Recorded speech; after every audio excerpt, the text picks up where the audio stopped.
خفیہ سے خفیہ چیزیں دیکھتا ہے تو اس اللہ سے ڈر.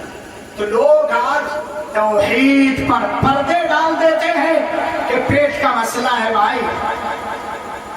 توحید کے بارے میں اگر بات کر دی اس پیٹ، ارے جی کیا بول دیا یار تم نے توحید، ہاں کیا جاؤ یاد ہے یہ بات مت بولنا دوبارہ. تو نبی علیہ السلام کہہ دیں گے ارے میرے امتی ہو تمہاری سفارش میں کراتا ہوں. نہ اللہ کے دربار میں اللہ کے نبی جناب محمد الرسول اللہ صلی اللہ علیہ وسلم کہتے ہیں فآتی تحت العرش فاخروا له ساجدا. کہا کہ میں رب کائنات کے عرش کے نیچے آتا ہوں اور آؤں گا اس وقت جب میری امت والے سفارش لے کر کے آئیں گے.